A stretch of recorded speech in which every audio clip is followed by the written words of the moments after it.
Hello. देखो link भेजा है ना मैंने। वापस कर, वापस जा, 1-2 मिनट में हो जाएगा। नहीं नहीं, अभी नहीं स्टार्ट किया। तू अभी ज्वाइन कर फिर दिखते।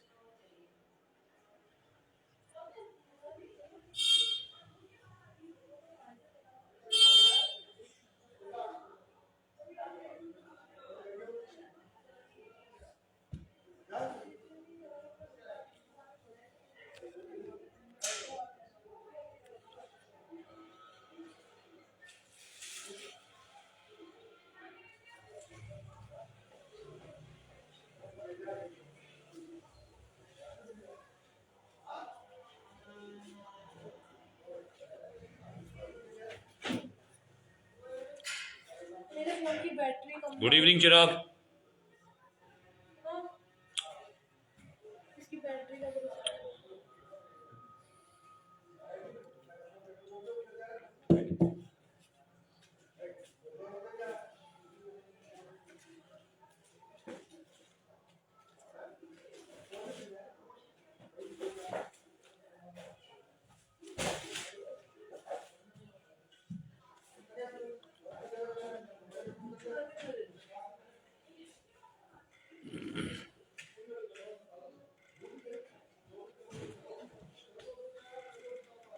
चिराग 5 मिनट में ज्वाइन, 2 मिनट के अंदर स्टार्ट करते हैं हम लोग क्लास। आवाज, मेरी वॉइस क्लियर आ रही है तुमको?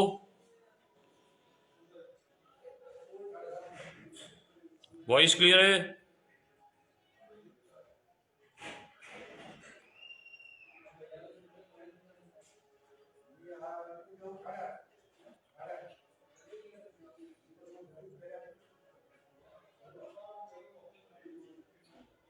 ओके चिराग।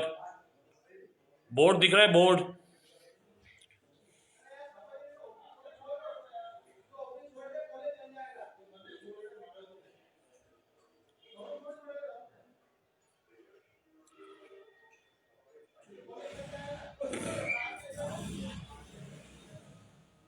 शरद आ रहा है क्या?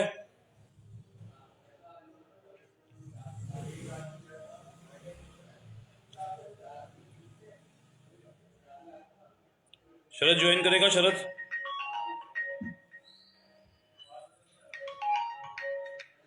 Hello hello.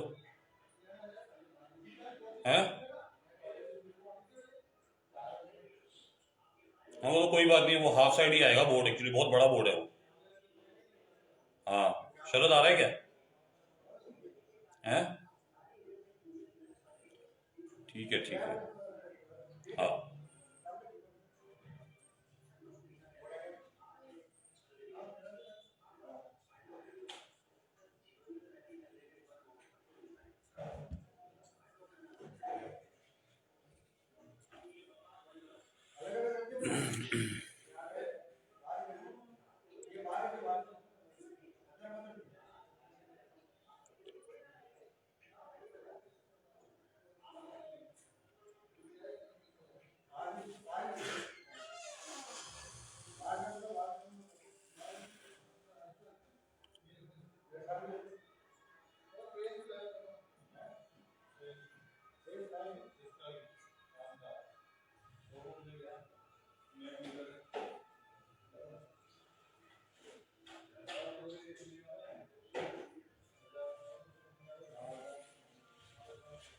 चिराग हम लोग स्टार्ट करें?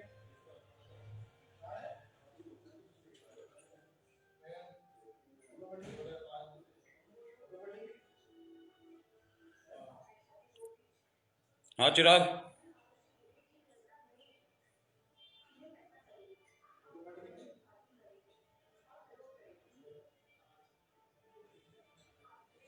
ठीक है, उसको फोन करना है तो फोन कर लो, अदरवाइज विल स्टार्ट।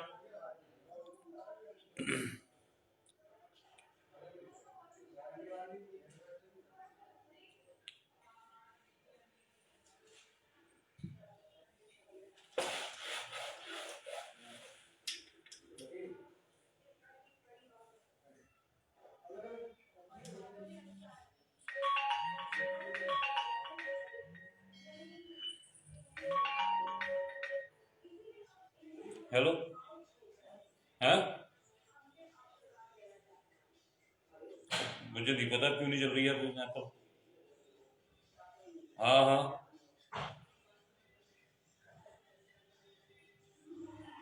नहीं चल रही है। हैं? यहाँ तो चल रही है, यहाँ तो कोई दिक्कत नहीं है। अब तू थोड़ा ट्राई कर, थोड़ी देर में ज्वाइन होना, थोड़ी देर में हो जाना, हो जाए तो। फेसबुक पे डायरेक्ट जाके फेसबुक पे लॉगिन कर दो तो फेसबुक पे सीधा आएगा ये।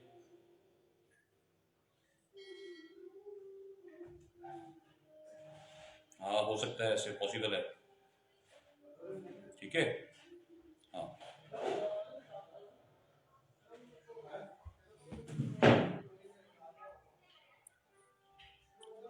Hello Karan, good evening.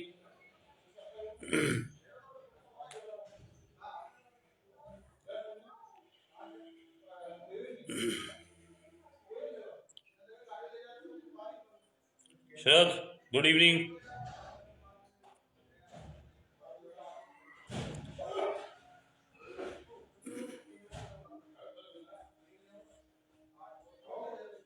सबको बोर्ड क्लियर है?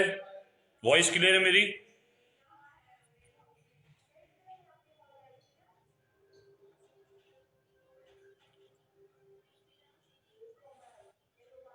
वॉइस क्लियर है मेरी? Voice?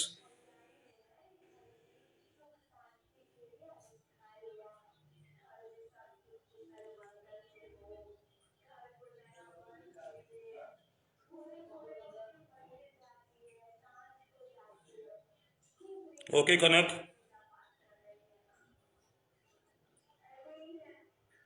Right Sharad, we are starting.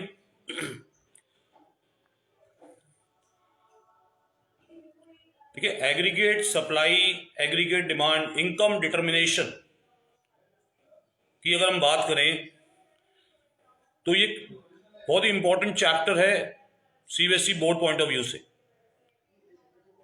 अगर इसकी वेटेज की बात करें तो इस चैप्टर की वेटेज 12 मार्क्स है। 12 मार्क्स का वेटेज चैप्टर है, एक इंपॉर्टेंट चैप्टर है सीबीएसई के अंदर। ठीक है, अगर हम आज बात करते हैं एग्रीगेट डिमांड की, सबसे पहले हम समझे कि एग्रीगेट डिमांड होता क्या है। बहुत ही सिंपल लैंग्वेज में एग्रीगेट डिमांड को समझते हैं। Aggregate demand is the sum total of the demand. हम सबकी demand, sum total of demand. Aggregate demand means sum total of demand. Sum total of demand का मतलब क्या है? हम सब लोगों की डिमांड। अब सब लोगों की डिमांड निकालनी पॉसिबल नहीं होती। अगर हम प्रैक्टिकल वे में देखें तो सबकी डिमांड निकालनी पॉसिबल नहीं है। पूरी इंडिया में जितने भी लोग रहते हैं उनकी डिमांड, इंडिविजुअल्स डिमांड को निकालना एक इम्प्रैक्टिकल काम है। इसीलिए हम एग्रीगेट डिमांड को रिफर करते हैं एक्सपेंडिचर के साथ। एग्रीगेट डिमांड को रिफर करते हैं एक्सपेंडिचर के साथ। एग्रीगेट डिमांड को रिफर करते हैं एक्सपेंडिचर के साथ। अब एक्सपेंडिचर का मतलब क्या है? गुड्स एंड सर्विस पे जो हम खर्चा करते हैं उससे हम एग्रीगेट डिमांड निकालते हैं। जितने भी गुड्स एंड सर्विस पे हम एक्सपेंसेस करते हैं उससे हम एग्रीगेट डिमांड फाइंड करते हैं।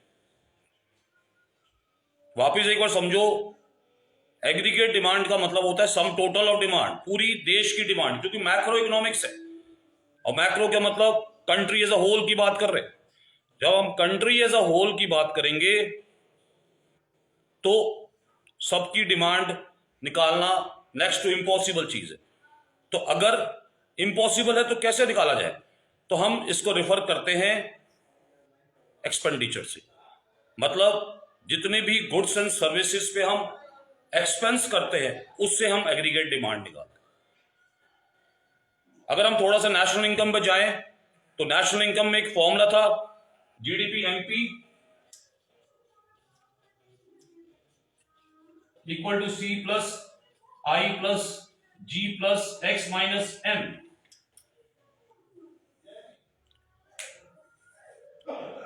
GDP MP equal to C plus I plus G plus X minus N, gross domestic product at market price को हम इक्वल टू बोलते हैं C plus I plus G plus X minus N।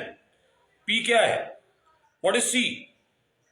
C is a private final consumption expenditure. जितना भी हम goods and service पे expense करते हैं हाउस होल्ड, वो C होता है। जितना भी household goods and service पे एक्सपेंसेस करता है वो दैट इज कॉल्ड C, और we can say private final consumption expenditure.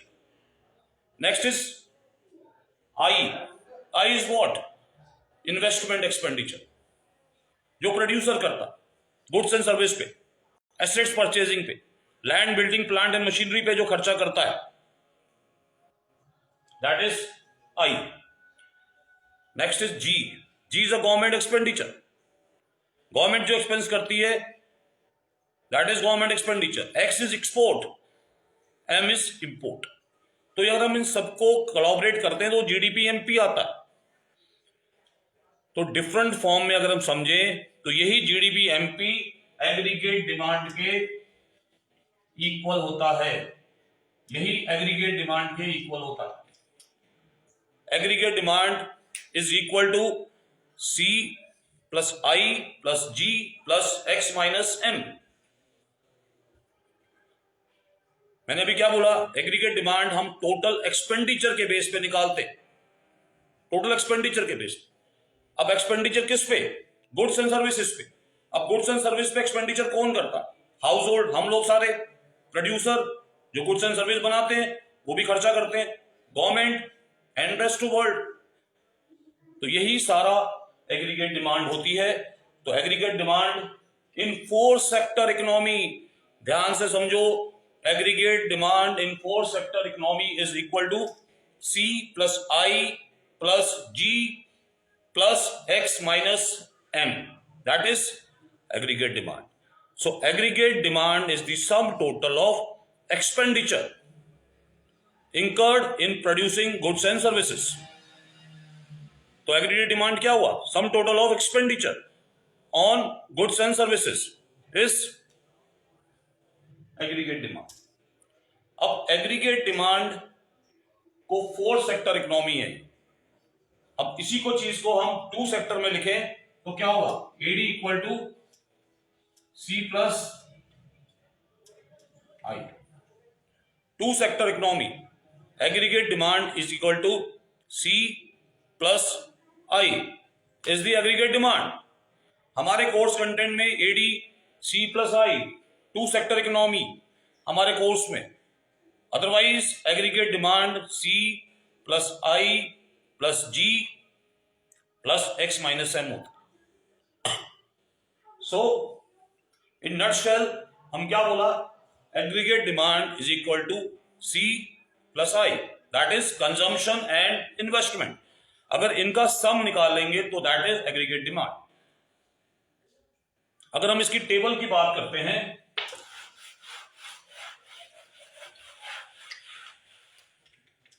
तो हम क्या बोल रहे हैं? AD is equal to C plus I, aggregate demand equal to C plus I। income, schedule of aggregate demand, schedule of aggregate demand,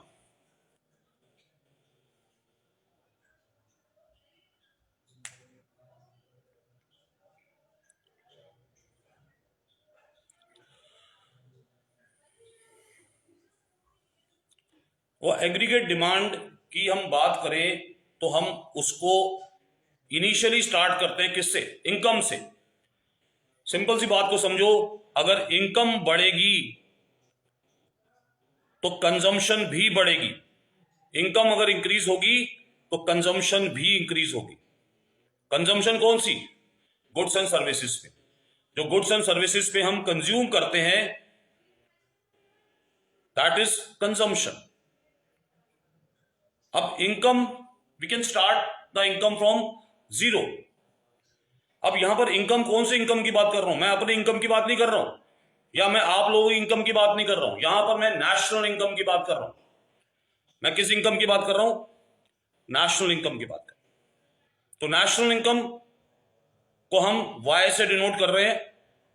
अब वो क्या इंडिकेट कर रहा है कि जब इनकम बढ़ेगी तो कंजम्पशन भी बढ़ेगी। इनकम बढ़ने से कंजम्पशन इंक्रीज होती है। अगर वाई बढ़ता है तो कंजम्पशन भी बढ़ेगी। इन्वेस्टमेंट कांस्टेंट रहेगी। चिराग, बोर्ड पे थोड़ा सा उल्टा आपको दिख रहा है तो थोड़ा सा समझने की कोशिश करो, अपने आप ही आपको समझ में आ जाएगा। अगर बोर्ड पे कोई दिक्कत आ रही है तो आप मुझसे डायरेक्टली मैसेज करो, मैं आपको उसी चीज का जवाब दूंगा। आप तो बस सिंपल सी बात को समझो, जब इनकम बढ़ेगी तो कंजम्पशन भी बढ़ेगी। कंजम्पशन कौन सी? Private final consumption expenditure. Private final consumption expenditure.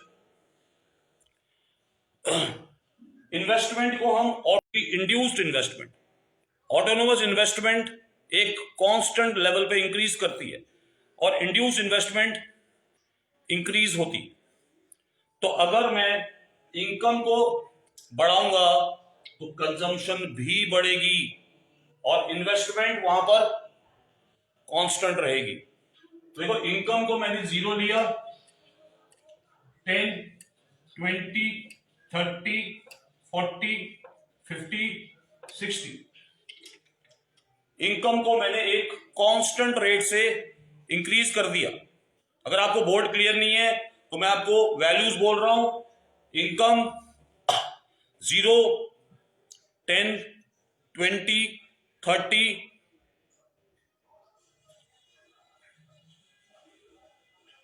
0, 10, 20, 30, 40, 50। Income level को 0, 10, 20, 30, 40, 50, 60, 10 के गैप में मैंने इनकम बनाई है। आप खुद नोट कर सकते हो इसको। अगर आपको बोर्ड में कोई दिक्कत आ रही है, बोर्ड क्लियर नहीं हो रहा है, तो आप खुद नोट कर सकते हो। इनकम लो, एक टेबल बनाओ, टेबल के फॉर्म में उसको इंटर करो। पहले आप इनकम लो, इनकम को लो 0, 10, 20, 30, 40, 50 एंड 60। इसका मतलब हमने 10-10 के लेवल से एक कांस्टेंट गैप से इनकम को इंक्रीज किया है। कांस्टेंट गैप से इनकम किससे इंक्रीज की है? हमने कांस्टेंट गैप से इनकम इंक्रीज की है। ठीक है ना? कंजम्पशन, अब 0 लेवल पे मैंने कंजम्पशन लिया 5, इसको मैंने 5-5 से गैप से बढ़ा दिया।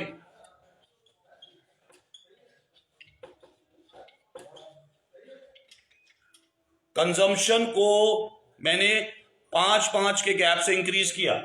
5, 10, 15, 20, 25, 30, 35। मैं आपको वापस रिक्वेस्ट कर रहा हूं, अगर आपको बोर्ड क्लियर नहीं हो रहा है तो आप एक शेड्यूल बना लो अपने आप अपनी कॉपी के अंदर, जिससे आपको एक टेबल समझ में आ जाए। मैंने कुछ भी नहीं किया, 0 लेवल से इनकम को स्टार्ट किया है। ठीक है ना? 0 लेवल से इनकम को स्टार्ट किया, 10-10 के गैप से मैंने इनकम को इंक्रीज कर दी। 10-10 के गैप से, 10-10 के गैप से मैंने क्या लिया? 0, 10, 20, 30, 40, 50, 60। और कंजम्पशन को मैंने 5-5 के लेवल से इंक्रीज किया। 5, 10, 15, 20, 25, 30 एंड 35। इन्वेस्टमेंट मैंने बोला this is autonomous investment. Autonomous का मतलब होता है एक कांस्टेंट इन्वेस्टमेंट जो इकोनॉमी में रहेगी। कोई भी लेवल ऑफ इनकम हो, चाहे वो लेवल ऑफ इनकम 0 हो, चाहे वो लेवल 60 हो। हम यहां पर सारी फिगर्स को इन करोड़ मान रहे हैं, सारी फिगर्स को इन टर्म्स ऑफ करोड़ मान रहे हैं। तो इनकम अगर 0 है या 60 है। इन्वेस्टमेंट हम मान के चल रहे हैं 10,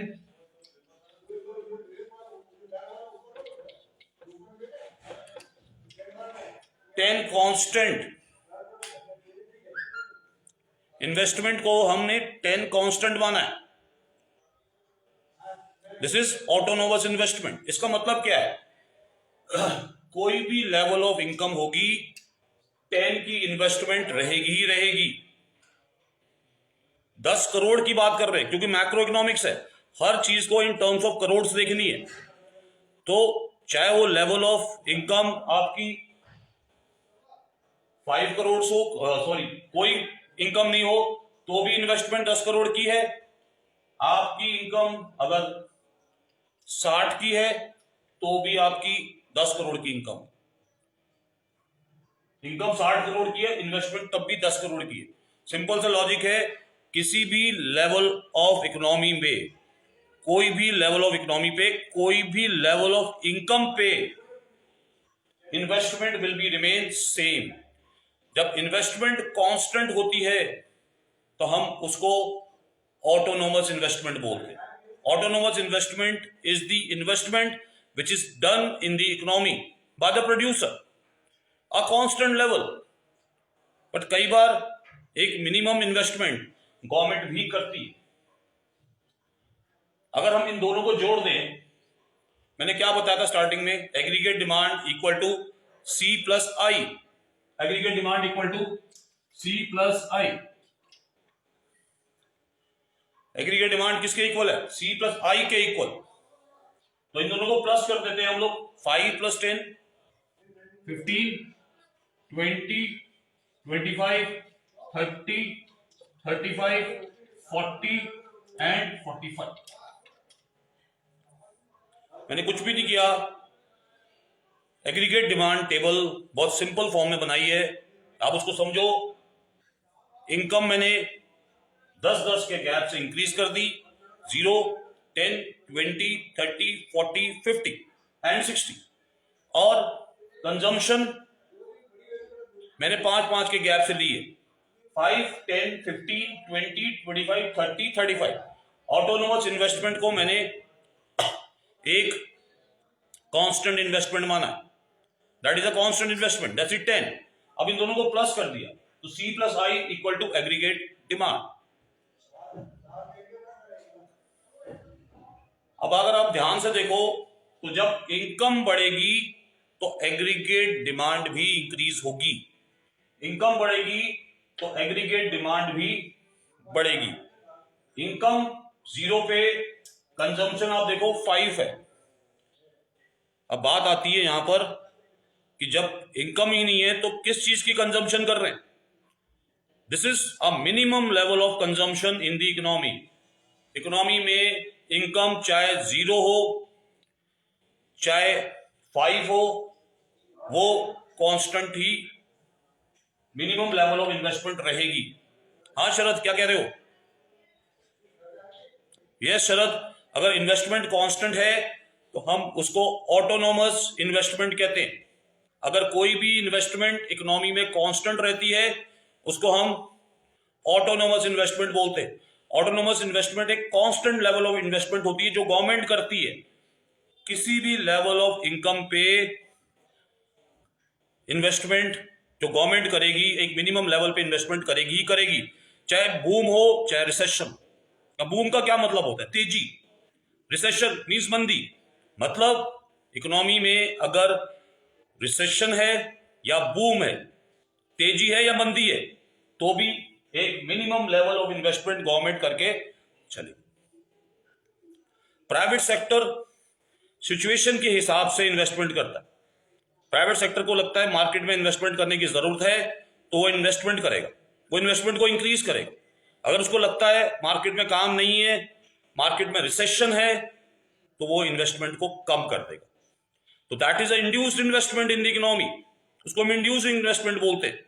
तो अभी जो हम बात कर रहे हैं that is a autonomous investment. अगर आप ध्यान से आप देखो शेड्यूल को, इनकम बढ़ रही है तो कंजम्पशन भी इंक्रीज हो रही है। 0 लेवल ऑफ इनकम पे 5 की कंजम्पशन है, मतलब क्या हुआ इसका? 5 की कंजम्पशन का मतलब इकोनॉमी में अगर लेवल ऑफ इनकम भी 0 होगी तो भी मिनिमम कंजम्पशन होगी ही होगी, क्योंकि हमको एक सिंपल और माइक्रो टर्म्स में अगर आप समझो, आज मान के चलो कि मेरी इनकम 0 है, मैं कुछ नहीं कमाता, तो दाल रोटी तो खाऊंगा ही खाऊंगा। अब चाहे उसके लिए मैं अपनी सेविंग्स को यूज करूं, चाहे मैं लोन लूं या किसी से मांग लूं, मुझे अपनी दाल रोटी तो चलानी चलानी। Same with government. तो कंजम्पशन का लेवल चाहे वो 0 से हो या 60 करोड़ पे हो, कंजम्पशन बढ़ेगी। आपके पास पैसा आएगा, आपके एक्सपेंसेस इंक्रीज होने लग जाएंगे। अब जहां पर इनकम 0 होती है वहां पर कंजम्पशन 5 है। This is called C bar. C बार की लोकेशन समझो। सी बार हमेशा उस पॉइंट पे होगा जहां पर इनकम 0 होगी, उसको हम डिनोट करते हैं C bar. C bar is the minimum consumption. C bar का मतलब क्या है? एक मिनिमम कंजम्पशन। कोई भी लेवल ऑफ इकोनॉमी पे एक मिनिमम कंजम्पशन होगा ही होगा। That is we denote as C bar. अब यहां पर ध्यान से देखो, इनकम इक्वल टू कंजम्पशन। इस पॉइंट पे इनकम और कंजम्पशन इक्वल। इसका मतलब जितना हम कमा रहे हैं उतना खर्चा कर रहे हैं, जितने हमारे पास इनकम आ रही है उतना हम एक्सपेंसेस कर रहे हैं। उसके बाद देखो, इनकम बढ़ गई, कंजम्पशन कम हो गई। एक लेवल के बाद income will be greater than consumption. एक लेवल के बाद आपकी इनकम ज्यादा हो जाएगी आपकी कंजम्पशन से, और ऊपर देखो इनकम आपकी लेस है कंजम्पशन से। तो अगर हम इसको ध्यान से देखें तो इसके 3 पार्ट हो रहे हैं। पहला कौन सा पार्ट है? जब consumption is greater than income, उसके बाद income equal to consumption, and third income is greater than consumption. तो ये एक शेड्यूल बनाया हम लोगों ने, एग्रीगेट डिमांड शेड्यूल। तो aggregate demand schedule Y equal to C Y C I N A D. अगर आपको नोट करना है तो आप इसको नोट कर सकते हो, अदरवाइज हम आगे चलते हैं।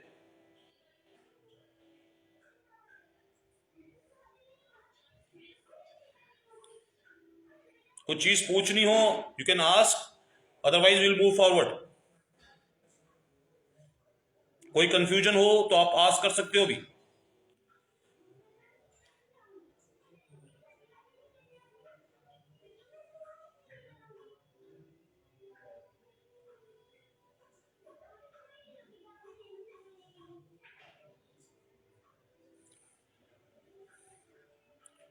ओके चिराग, आगे चलते हैं। टेबल को अगर हम ध्यान से देखें तो वापस हम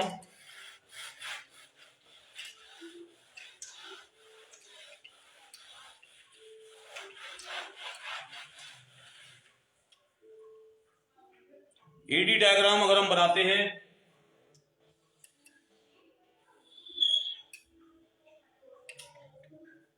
ये X axis, this is Y axis, this is income line, this is income line. Income line एक कांस्टेंट स्ट्रेट लाइन से डिनोट कर रहे हैं हम लोग, at the angle of 45 degree, at the angle of 45 degree. 45 degree angle पे हमने income line create की, और एक स्ट्रेट लाइन का फॉर्मेशन है। स्ट्रेट लाइन, स्ट्रेट लाइन क्यों? क्योंकि हमने इनकम शेड्यूल कांस्टेंट लेवल पे इंक्रीज किया। जब भी कोई चीज एक कांस्टेंट लेवल से इंक्रीज होगी तो वो एक स्ट्रेट लाइन बढ़ेगी। तो इनकम y एक स्ट्रेट लाइन है eight the angle of 45 degree. ये एक हाइपोथेटिकल एंगल है जिसको सिर्फ हम ड्यूरेशन के फॉर्म में यूज करते हैं 45 डिग्री। इसका मतलब ये नहीं है कि आप एग्जाम में 20 से लेके 45 डिग्री मार्क कर रहे हो। आप इसको एक सिंपल नोटेशन के फॉर्म में 45 डिग्री लिखना है आप। दूसरी कंजम्पशन लाइन,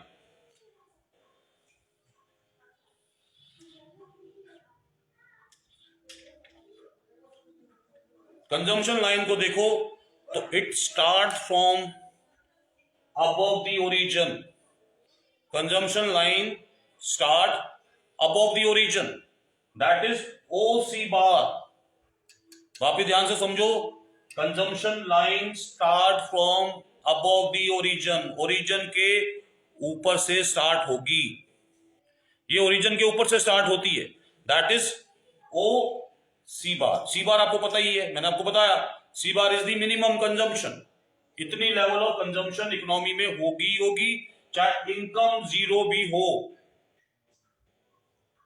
जब इनकम बढ़ेगी, इनकम लाइन अगर इनकम बढ़ेगी तो कंजम्पशन भी बढ़ेगी, ठीक है ना। आपने देखा कि 5, 10, 15, 20, 5 के लेवल से मैंने इंक्रीज किया था, तो एक कांस्टेंट लेवल से उसको इंक्रीज किया। तो सिंपल सा फॉर्म है कि जब इनकम बढ़ती है तो कंजम्पशन भी बढ़ेगी। इनकम बढ़ने से कंजम्पशन लेवल इंक्रीज होता है। Next is investment. इन्वेस्टमेंट को हमने एक कांस्टेंट इन्वेस्टमेंट रखी। इन्वेस्टमेंट जो है एक कांस्टेंट इन्वेस्टमेंट है, ठीक है। Investment line is a constant investment जो इकोनॉमी में रहेगी। एक minimum level of investment economy के अंदर रहेगी। अगर हम इन दोनों को प्लस कर दे तो हमको एग्रीगेट डिमांड आएगी, ठीक है ना। तो अगर हम इन दोनों को जोड़ दें तो this is aggregate demand line. C and I, इसके जो बीच का डिफरेंस होता है that is investment. Aggregate demand और कंजम्पशन के बीच के डिफरेंस को हम इन्वेस्टमेंट बोलते हैं। इन दोनों का जो बीच का डिफरेंस है दैट इज इन्वेस्टमेंट, क्योंकि आपको पता ही है एडी किसके इक्वल होता है, सी प्लस आई के इक्वल। चिराग, शरद, कोई प्रॉब्लम है इसके अंदर? कोई चीज पूछना चाहते हो? अदरवाइज हम आगे बढ़े।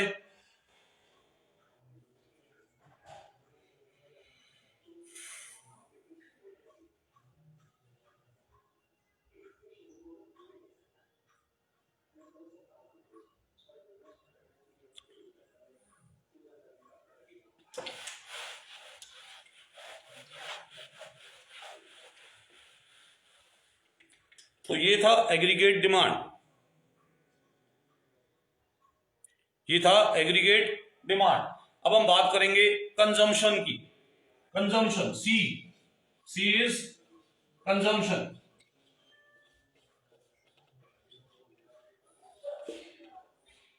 कंजम्पशन, जब हम कंजम्पशन की बात कर रहे हैं तो हम सिर्फ इनकम और कंजम्पशन को ही लेंगे।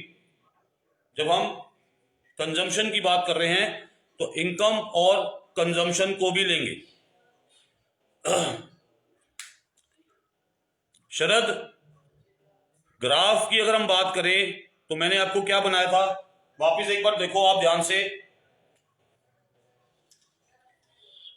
ये मैंने एक इनकम लाइन ली है, ये 45 डिग्री पे इनकम लाइन है, ये 45 डिग्री लाइन है। स्टार्टिंग फ्रॉम ओरिजिन, ओरिजिन से स्टार्ट हो रही है, अपवर्ड मूव कर रही है at a constant level, constant level पे इंक्रीज कर रही है। दैट्स व्हाई कोई भी चीज अगर कांस्टेंट लेवल से इंक्रीज होगी तो वो एक स्ट्रेट लाइन का फॉर्मेशन देगी। तो ये एक स्ट्रेट लाइन का फॉर्मेशन दे रही। अगर कंजम्पशन लाइन ओ सी बार क्या बताया था, जीरो लेवल पे कितनी कंजम्पशन बताई थी? 5। जीरो लेवल ऑफ इनकम पे मैंने कितना कंजम्पशन बताया? दैट इज 5 का consumption. 5 was what? A minimum consumption. तो this is what? A minimum consumption. ये एक मिनिमम कंजम्पशन है। अब वो क्या दिखा रहा है कि जब इनकम बढ़ेगी तो कंजम्पशन भी बढ़ेगी। वो क्या शो कर रहा है? इनकम बढ़ने से कंजम्पशन भी इंक्रीज होती है, और जब एक कोई चीज कांस्टेंट लेवल से इंक्रीज हो रही है तो अपवर्ड स्ट्रेट लाइन बनेगी।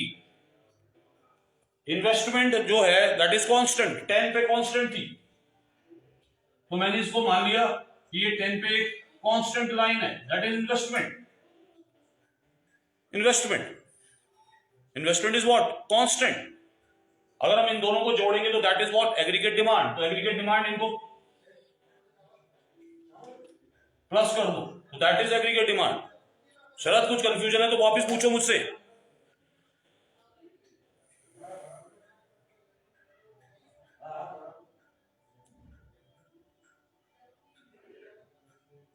Okay,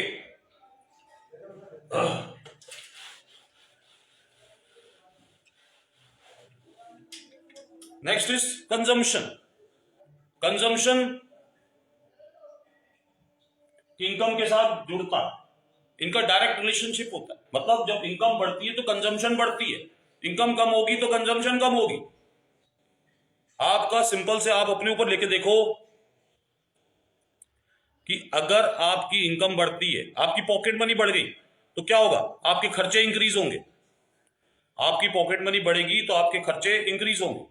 that's is the principal कि इनकम बढ़ेगी तो कंजम्पशन बढ़ेगी। इनकम 0, 10 वही शेड्यूल, 20, 30, 40 और 50, 5, 10, 15, 20, 25, 30। तो ये क्या दिखा रहा है? सेम। मैंने सिर्फ इन्वेस्टमेंट और एग्रीगेट डिमांड को हटा दिया, बाकी वही का वही शेड्यूल रखा है। मैंने कोई भी शेड्यूल में चेंज नहीं किया। एक ही शेड्यूल से अगर आप पूरे चैप्टर को देख सकते हो, एक ही शेड्यूल के साथ से आपको अलग अलग चैप्टर, अलग अलग शेड्यूल बनाने की जरूरत नहीं पड़ेगी।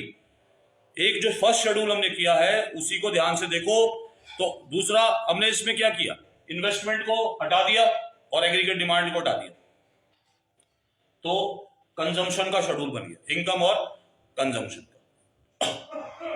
अब क्या हो रहा है कि इनकम बढ़ रही है तो कंजम्पशन भी इंक्रीज हो रही है, ठीक है ना? अगर आप ध्यान से देखो, इस पॉइंट पे इनकम और कंजम्पशन इक्वल होती, उससे पहले इनकम 0, कंजम्पशन 5। इसका मतलब क्या है? Consumption is greater than income. यहां से यहां देखो तो income is greater than consumption, income is greater than consumption. So income बढ़ेगी तो कंजम्पशन भी बढ़ेगी। एक लेवल पे दोनों इक्वल होंगे, एक पॉइंट पे दोनों इक्वल होंगे। इस पॉइंट से पहले हमारी कंजम्पशन ज्यादा है हमारी इनकम से। आज मैंने आपको पहले भी बताया कि अगर मेरी जॉब चली जाए तो भी मुझे बेसिक नेसेसिटीज लानी है घर के, चाहे मेरी इनकम 0 भी हो जाए। तो that is a situation where consumption is greater than income. दूसरी सिचुएशन अगर आप ध्यान से देखो तो income is greater than consumption, मतलब इनकम ज्यादा हो रही है कंजम्पशन का। कीन्स की यही थ्योरी थी। कीन्स क्या बोलता है कि जब इनकम इंक्रीज होगी तो कंजम्पशन इंक्रीज होगी। धीरे धीरे हम इनकम ज्यादा इंक्रीज होगी और उससे तेजी से कंजम्पशन नहीं बढ़ेगी। That's why income is greater than consumption. मतलब एक लेवल ऑफ इनकम के बाद हम कुछ पार्ट अपना सेविंग में रखेंगे। कंजम्पशन कभी भी is never less than 0। Consumption कभी भी 0 से कम नहीं हो सकती, ठीक है ना? कंजम्पशन 0 से कम कैसे होगी? क्योंकि हेलो गौरांग, कंजम्पशन कभी भी 0 हो सकती है। कंजम्पशन कभी 0 हो सकती है, पहले तो आप बताओ। आपको रोज लंच डिनर चाहिए, कोई भी लेवल ऑफ इनकम हो घर की, आपको रोज खाना चाहिए, चाहे मिनिमम खाना खाए पर खाना खाएगा। तो कंजम्पशन कभी भी लेस देन जीरो नहीं होगी, एक कुछ ना कुछ कंजम्पशन रहेगी, कुछ ना कुछ मतलब थोड़ी बहुत कंजम्पशन रहेगी। आप इसको, मैंने 5 लिया, आप 2 ले सकते हो, 1 ले सकते हो, बट कुछ ना कुछ कंजम्पशन रहेगी, ये कभी भी जीरो नहीं होगी। Consumption can never be zero. Yes Sharad, it is the basic needs. Basic needs को पूरा करने के लिए हमको मिनिमम कंजम्पशन की जरूरत पड़ेगी, चाहे कोई भी लेवल ऑफ इनकम हो, हम अपनी बेसिक नीड्स को पूरी करनी जरूरी है। इसीलिए हमने क्या बोला कि इनकम और ये जो पार्ट है ये बेसिक कंजम्पशन का पार्ट है। तो अगर इसको मैंने पहले बताया था, इसको किससे डिनोट करते हैं? सी बार से। सी बार से, C bar is what? Minimum consumption. C bar एक मिनिमम कंजम्पशन है। अगर आप इसी को, शेड्यूल को, अगर मैं एक बेसिक इक्वेशन में डालूं, बेसिक इक्वेशन कंजम्पशन की equation, C equal to C bar plus B Y, ये क्या है? ये एक बेसिक इक्वेशन है। C equal to C bar plus B Y. C bar is what? Minimum consumption. B is MPC, marginal propensity to consume. MPC का formula होता है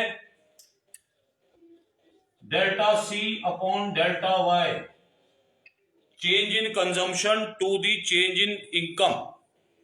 MPC is change in consumption to the change in income, उसको हम denote कर रहे हैं B से। B is what?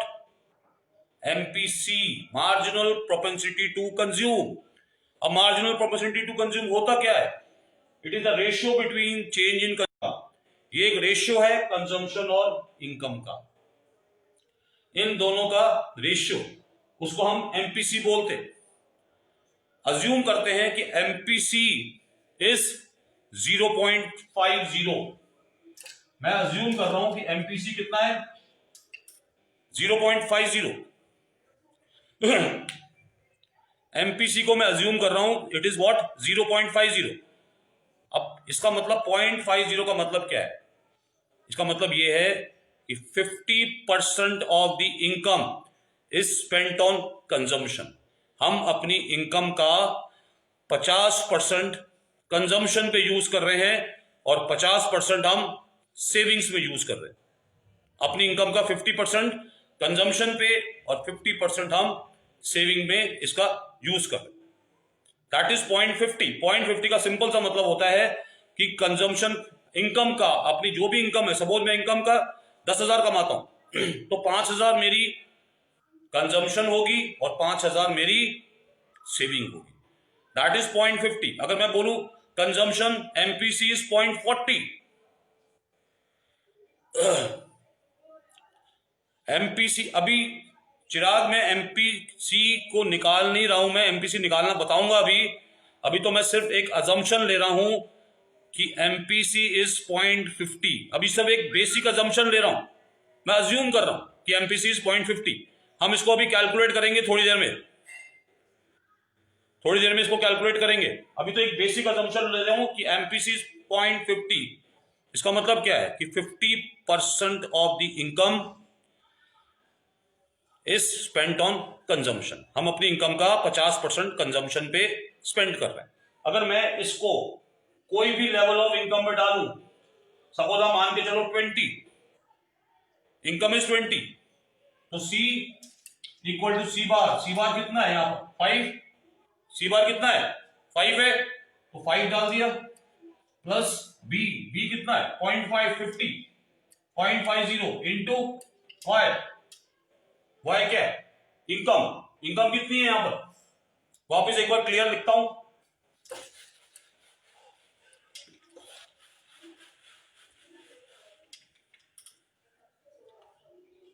Equation क्या है? C equal to C bar plus B Y.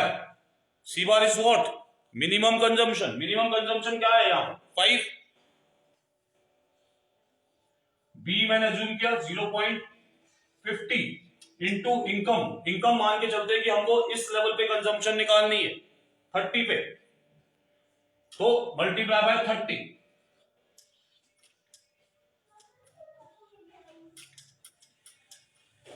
कितना आ गया? 5 प्लस 15 इक्वल टू 20। आप देखो ध्यान से, 30 के इनकम पे आपका 20 कंजम्पशन आ रही है। तो सिंपल सी बात है कि मेरा ये जो टेबल है, मेरी जो टेबल है वो 0.50 के बेसिस पे बनी हुई है। गौरांग, हाँ वापस आते हैं, इस चीज को एक्सप्लेन करते हैं अगेन।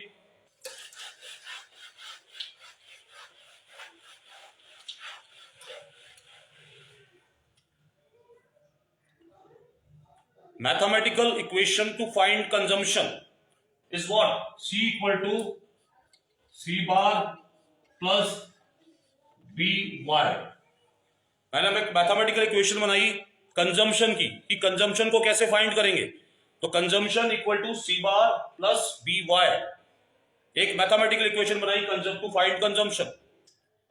ठीक है, एक और इक्वेशन होती है कंजम्पशन की, y equal to C plus S और y minus S equal to consumption.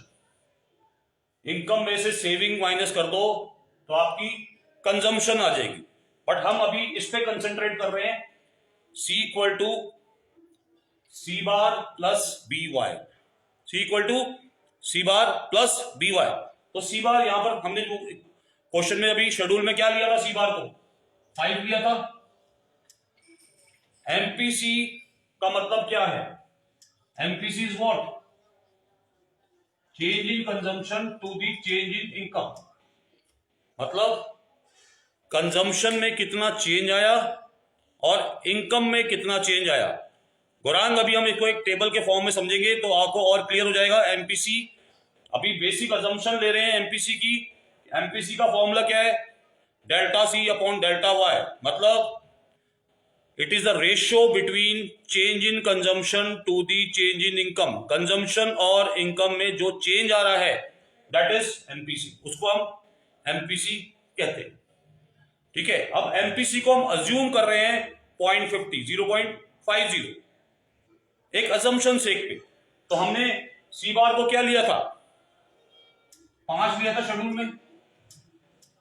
B is what? MPC. B का मतलब एमपीसी, बी इज एमपीसी। तो MPC is 0.50 multiply by income. Suppose income 20 है, अब 20 इनकम ले लेता हूं तो कंजम्पशन कितनी होगी? 5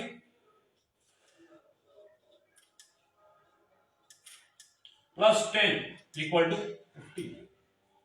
तो 20 इनकम पे कंजम्पशन हमारी 50। तो आप इजीली कंजम्पशन को फाइंड कर सकते हो इस फॉर्मूले से। अगर आपको कोई भी चीज इनमें पता है, क्वेश्चन कई बार कंफ्यूज करने के लिए सी बार को क्लियर नहीं करता, पर सी बार आपको मैंने बताया जहां पर इनकम 0 होगी वही मिनिमम कंजम्पशन होगा। इनकम 0 पे ही सी बार होता है, तो आपको वो चीज ध्यान रखनी है। सी बार कहां मिलेगा आपको? जहां पर इनकम 0 होगी, उसके साथ जो कंजम्पशन की वैल्यू होगी वही आपका सी बार होगा। एमपीसी, अब हम कैलकुलेट करना चाहेंगे एमपीसी को। अभी तो हमने एक बेसिक अजम्पशन ले लिया कि एमपीसी इज 0.50, पर अब हम इसको कैलकुलेट करेंगे।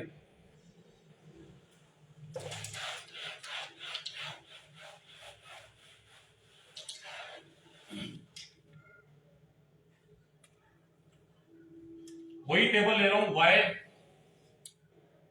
0, 10, 20, 30, 40, 50 कंजम्पशन। सेम टेबल पे कंजम्पशन ले रहा हूं 5, 10, 15, 20, 25, 30। वही टेबल ली है जो इनिशियल स्टार्टिंग से टेबल लेके चल रहे हैं। मैंने आपको बोला कि एक ही टेबल में हम पूरा चैप्टर को निपटा सकते हैं। तो इनकम एंड कंजम्पशन। अब एमपीसी का फॉर्मूला क्या है बताया था आपको मैंने अभी, delta C upon delta Y, change in consumption to the change in income. तो सबसे पहले हम डेल्टा वाई फाइंड करेंगे। डेल्टा वाई क्या होता है? डिफरेंस होता है। ऊपर कुछ भी चेंज नहीं आ रहा तो मैं इसको डैश, कोई भी चेंज नहीं आ रहा ऊपर तो इसको मैंने डैश कर दिया। अब इसमें कितना डिफरेंस आ रहा है? 10 का, 10 का डिफरेंस आ रहा है, सब में 10 का डिफरेंस है तो मैंने इसको ले लिया 10।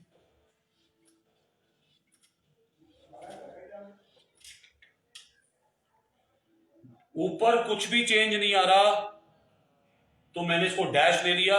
गैप को चेक करो, गैप कितना है? 10 का, 10 का गैप है सब में तो मैंने 10 ले लिया। अब डेल्टा सी, ऊपर कुछ चेंज नहीं आ रहा, मैं इसको डैश ले लिया। कितना गैप आ रहा है? 5 का, 5 ले लिया।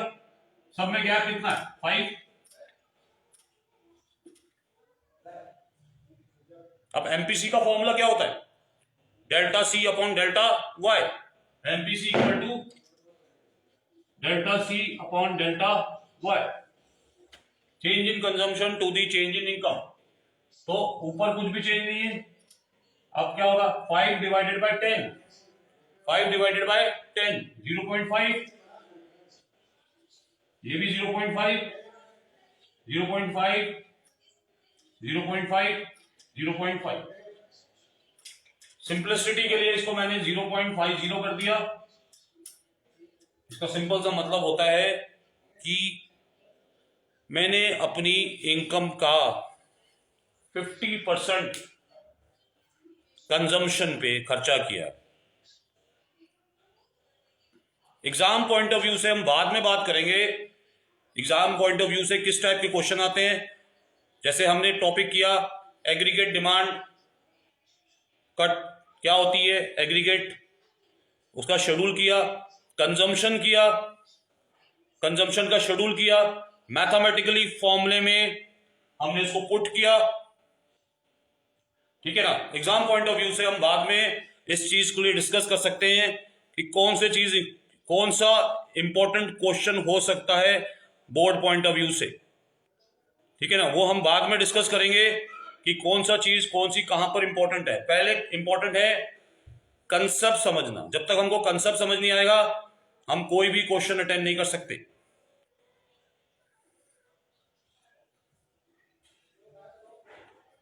इस टेबल के अंदर कोई आपको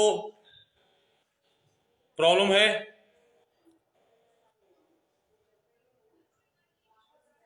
कोई टेबल में कोई दिक्कत?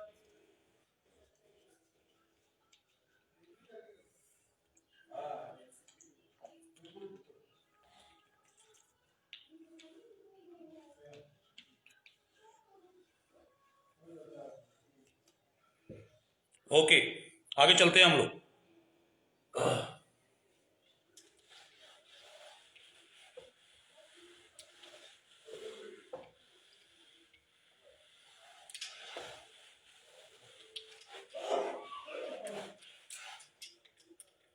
हम एक और कंसेप्ट लेते हैं एपीसी। एपीसी का फॉर्मूला होता है C upon Y, average propensity to consume. APC is what? Average propensity to consume. MPC क्या था? Change in consumption to the change in income. यहां पर क्या हो रहा है? APC, average propensity to consume. It is the ratio between consumption and income. Consumption और income का जो रेशियो होता है that is called average propensity to consume. Simple सा डिवीजन है, इसमें आपको डिवाइड करना है और आपकी एपीसी की वैल्यू फाइंड हो जाएगी। कंजम्पशन को इनकम से डिवाइड करना है इसमें, और कुछ भी नहीं करना। तो सिंपल सा आप इसको डिवीजन लोगे, डिवाइड करोगे, आपका एपीसी आ जाएगा, that is average propensity to consume.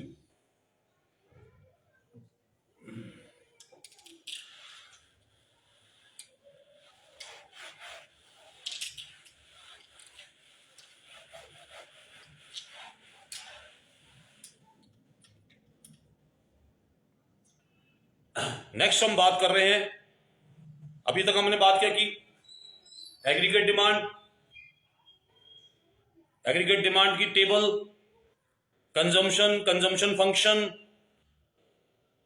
Now we'll talk about saving function.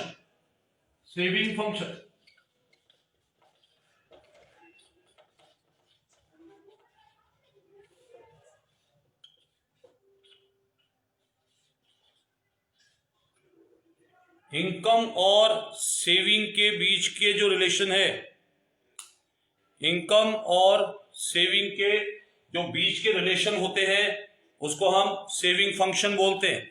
Functional relationship between saving and income. अब आपको पता है ये सेविंग कहां से आती है, आपकी इनकम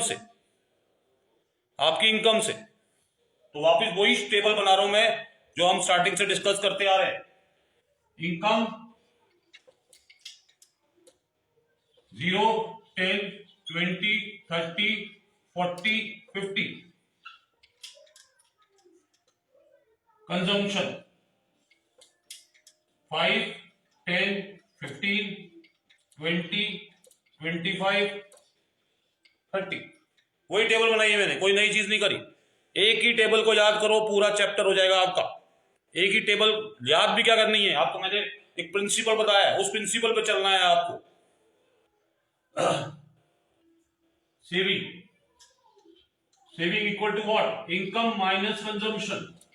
इनकम में से कंजम्पशन को माइनस कर दो तो दैट इज सेविंग. अगर आप इनकम में से कंजम्पशन को माइनस करोगे तो आपकी सेविंग आ जाएगी. इनकम में से कंजम्पशन को माइनस करो, 0 माइनस 5, 0 माइनस 5 मतलब सेविंग कितनी होगी, माइनस का 5, यहां 0, यहां कितनी होगी 5.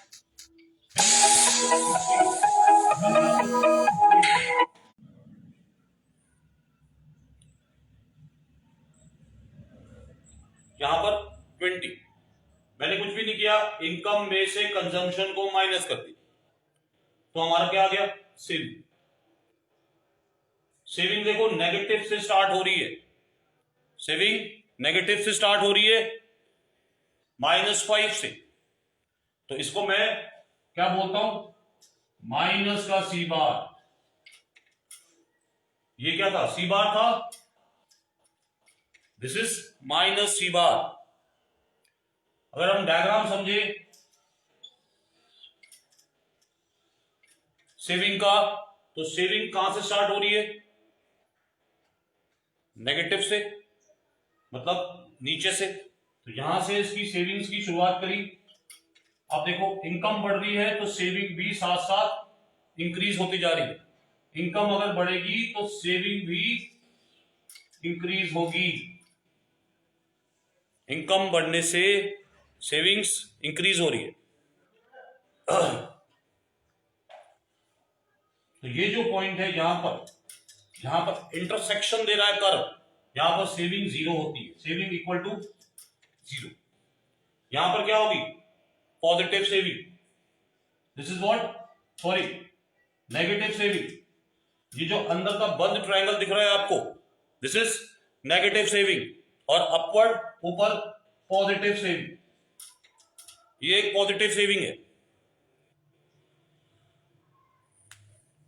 शरद, सेविंग नेगेटिव में कैसे हो सकती है, जब आपकी इनकम 0 होगी तो आप क्या करोगे, अपनी सेविंग्स को यूज करोगे बैंक से, तो बैंक का पैसा आपका कम होगा, इससे आपकी सेविंग कम होती जाएगी. ठीक है ना, इससे आपकी सेविंग्स कम होती जाएगी, इसीलिए हम इसको नेगेटिव सेविंग बोलते हैं, नीचे से स्टार्ट. ठीक है, फिर इनकम बढ़ रही है तो सेविंग भी इंक्रीज हो रही है. इनकम बढ़ने से सेविंग्स इंक्रीज हो रही है. जहां पर इंटरसेक्शन दे रहा है एक्स एक्सिस, यहां पर सेविंग 0 होगी, ये वाला पॉइंट, ये वाला, यहां सेविंग 0 होगी. उसके बाद आपकी इनकम बढ़ रही है तो पॉजिटिव सेविंग, ऊपर पॉजिटिव सेविंग, नीचे नेगेटिव सेविंग्स आ रही है. तो ये जो पार्ट है आपका पॉजिटिव सेविंग ओपन ट्रायंगल, जो बंद ट्रायंगल आपको दिख रहा है ये एक नेगेटिव सेविंग्स है। आई होप आपको समझ में आ रहा होगा, ये बात क्लियर हो रही होगी। कोई कंफ्यूजन है तो you can ask.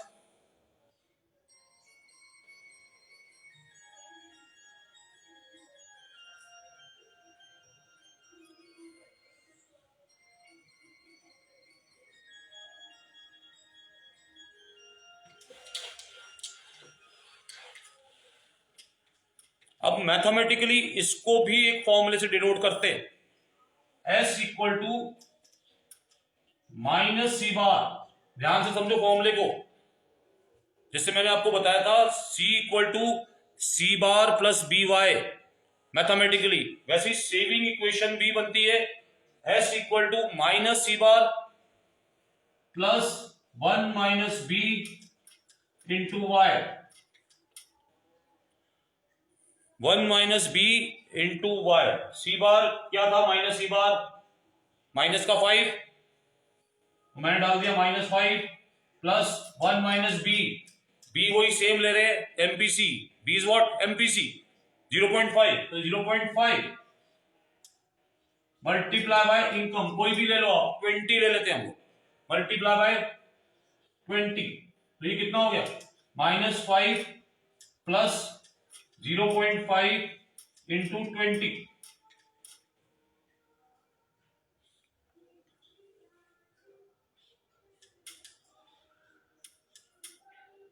-5 plus 10 equal to 5। तो आप ध्यान से देखो, जिस जगह पे इनकम 20 थी वहां पर सेविंग कितनी आ गई? 5।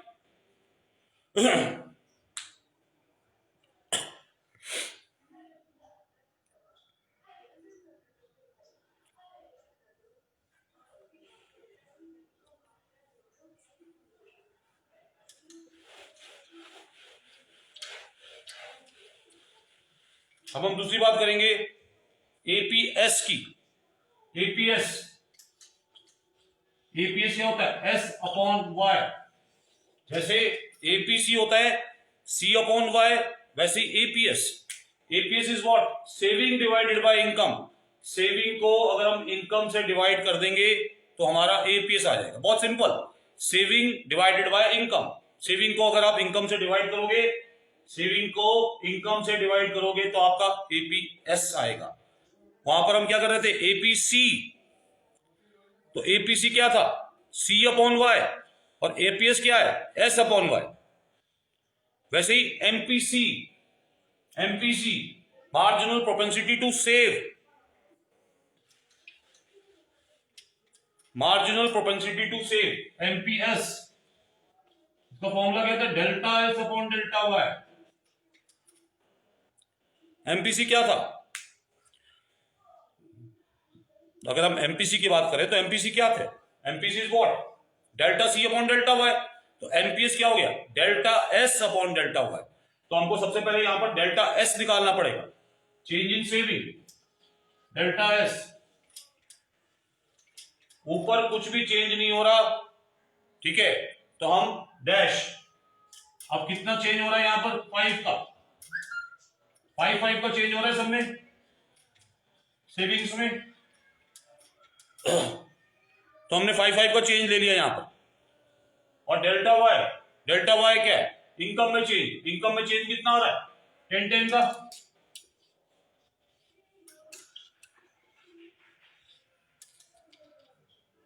अब बस simple, MPS equal to delta S upon delta Y. तो एमपीएस की वैल्यू कितनी आ जाएगी? 0.5 0.5 0.5, सारे 0.5। आपने एक चीज नोट करी, एमपीसी कितना था? एमपीसी 0.5 और एमपीएस क्या है? 0.5। तो इसका एक बेस फॉर्मूला होता है जो आपको पता होना चाहिए, APC plus APS equal to 1। APS plus APS equal to APC plus APS equal to 1। दूसरा, MPC plus MPS equal to 1। एक बार हम प्रूव करते हैं एपीसी प्लस एपीएस 1 के इक्वल कैसे हो रहा है। तो एपीसी क्या है, C अपॉन वाई, एपीएस क्या है, S अपॉन वाई। एलसीएम लिया हमने y C प्लस S, तो C प्लस S क्या है, इनकम अपॉन इनकम, कैंसिल हो गया, इक्वल टू 1। तो APC plus APS equal to 1। I hope अभी आपको ये समझ में आया होगा। कोई क्वेश्चंस है आपके तो आप पूछ सकते हो मुझसे, यू कैन आस्क।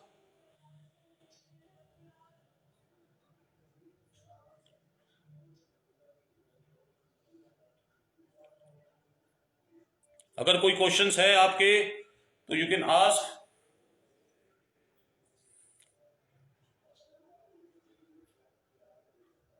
ओके, आज हम इसको यहीं फिनिश कर रहे हैं। अगर कोई नेक्स्ट क्लास हम इसको ज्वाइन करेंगे आगे, I will intimate you for the next class. Okay, thank you.